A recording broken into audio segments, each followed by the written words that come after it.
প্রিয় ভিউয়ার্স, আপনারা যারা পপ্পো লাইভ ইউজ করেন তাদের জন্য আজকের ভিডিও কিভাবে পপ্পো লাইভে একটা এজেন্সি আইডি থেকে আবার সেই এজেন্সি আইডিতে কিভাবে উইথড্র দিতে হয় সেটা আমি আপনাদেরকে দেখাবো।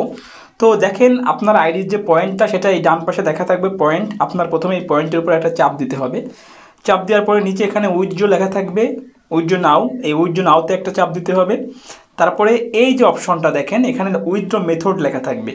আপনি প্রথমবার যখন উইথড্র দিতে হবেন মেথডে ক্লিক করতে হবে। এই যে চিহ্নটা, এই চিহ্নটা একটা ক্লিক করতে হবে। ক্লিক করার পরে এখান থেকে যে ইউএসডিটির ডান পাশে এই যে এখানে বাইন্ড লেখা থাকবে অথবা ভিউ লেখা থাকবে। তো বাইন্ডে ক্লিক করবেন আপনি। এখানে ভিউ লেখা আছে, আমি ভিউতে ক্লিক করলাম। তো বাইন্ডে ক্লিক করতে গেলে এরকম কোড যাবে। তো আপনার প্রথমে একটা কোড দিতে হবে। তো আমার কোডটা আমি দিয়ে দিচ্ছি। তো কোড দেওয়ার পরে আপনার সামনে এই যে কন্ট্যাক্ট অ্যাড্রেসটা আছে, কন্ট্যাক্ট অ্যাড্রেস এই লেখাটা আসবে, এখানে ফাঁকা থাকবে। এখানে আপনি আপনার এজেন্সি কোডটা বসাই দিবেন। বসাই দেওয়ার পরে সাবমিটে ক্লিক করবেন। তারপরে এখানে একটু ওয়েট করবেন। এই যে চেক লেখা, এটা 00 হয়ে গেলে জাস্ট চেকটির উপর একটা ক্লিক করবেন। চেকটির উপর ক্লিক করলে আপনার বাইন্ড সাকসেসফুল হয়ে যাবে। তারপরে এখান থেকে উইথড্র নাওতে ক্লিক করবেন। উইথড্র নাওতে ক্লিক করলে আপনার এখানে ডলার বসাতে আসবে। তো আপনার কত ডলার দেখেন, আমার কিন্তু $26 আছে। তো $26 নেওয়া যাবে না, $20 নেওয়া যাবে। ঠিক আছে, তো আমি 20 লিখবো। হয় 10 নেবেন, নয় 20 নেবেন, নয় 30 নেবেন, এভাবে নিতে হবে। তো এখান থেকে নিচে সাবমিটে ক্লিক করতে হবে। সাবমিটে ক্লিক করবেন। সাবমিটে ক্লিক করলে এখানে কনফার্ম করতে বলবে, কনফার্মে ক্লিক করবেন।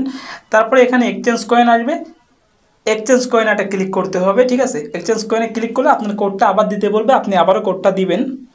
কোড দেওয়ার পরে আপনার এটা সাকসেসফুল হয়ে যাবে। দেখেন উইথড্র কিন্তু সাকসেসফুল হয়ে গেছে। উইথড্র হয়ে গেছে। আমার 26 ছিল, এখন 6 আছে, 20 কিন্তু উইথড্র হয়ে গেছে।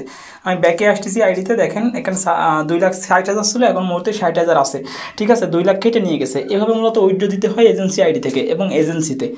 তো আপনাদের যদি কোনো সমস্যা হয় উইথড্র দিতে বা বুঝতে কোনো সমস্যা হয়, আমার সাথে কন্ট্যাক্ট করবেন, আমি শিখাই দেবো। ঠিক আছে, আজকে ভিডিওটা এ পর্যন্তই। ধন্যবাদ।